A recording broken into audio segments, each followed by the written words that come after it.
नमस्कार। यमराज की नगरी यमलोक की 10 बातें जान लीजिए। 1.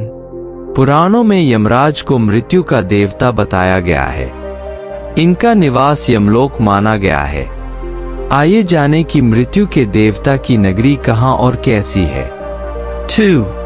यमलोक में यमराज का विशाल राजमहल है जो कालीत्री नाम से जाना जाता है। यमराज अपने राजमहल में विचार भू नाम के सिंहासन में बैठते हैं। 3. गरुड़ पुराण और कठोपनिषद के बारे में बताया गया है, जिसमें कहा गया है कि मृत्युलोक के ऊपर दक्षिण में 86,000 योजन की दूरी पर यमलोक बसा है। योजन प्राचीन काल में दूरी नापने का पैमाना था। एक योजन में 4 किलोमीटर होते हैं। 4. यमलोक में प्रवेश के लिए 4 द्वार हैं जो चारों दिशाओं में स्थित हैं। दक्षिण के द्वार से पापियों का प्रवेश होता है। दान पुण्य करने वाले व्यक्ति पश्चिमी द्वार से प्रवेश करते हैं। उत्तर द्वार से उन्हें प्रवेश मिलता है जो सात्विक विचारों वाले और सत्यवादी होते हैं। माता पिता एवं गुरुजनों की सेवा करने वाले भी इसी द्वार से यमलोक में प्रवेश पाते हैं। 5. सबसे उत्तम द्वार उत्तर दिशा में है। इसे स्वर्ग द्वार के नाम से जाना जाता है।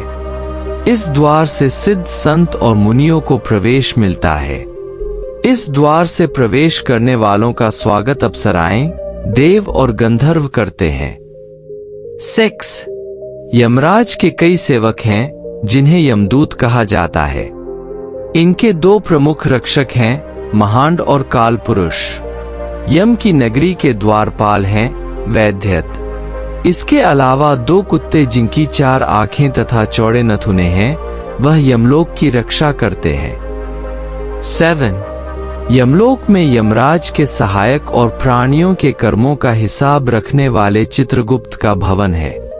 चित्रगुप्त के भवन के चारों ओर चारों दिशाओं में विभिन्न प्रकार के रोगों का निवास है। विज्ञापन। 8. चित्रगुप्त के भवन से 20 योजन दूर यानी 80 किलोमीटर की दूरी पर यमराज का भवन है। 9 of 10. यमलोक में पुष्पोदका नाम की एक नदी बहती है।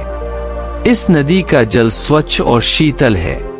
नदी के तट सुंदर है और यहाँ छायादार वृक्ष भी मौजूद हैं। यमलोक की यात्रा करते समय आत्मा को यहाँ कुछ समय यहाँ विश्राम का अवसर मिलता है। यहीं पर परिजनों द्वारा दिया गया पिंडदान और तर्पण आत्मा को प्राप्त होता है। 10. यमराज का भवन देव शिल्पी विश्वकर्मा द्वारा बनाया गया है। इस भवन में हर तरह का सुख मौजूद है। यमराज की सभा में मनुष्य और देवताओं की सारी इच्छाएं पूरी होती है। यमराज की सभा में कई चंद्रवंशी और सूर्यवंशी राजा रहते हैं, जिनकी सलाह और नीति ज्ञान से यमराज प्रेतात्माओं को उनके कर्मानुसार फल देते हैं। Thank you for watching.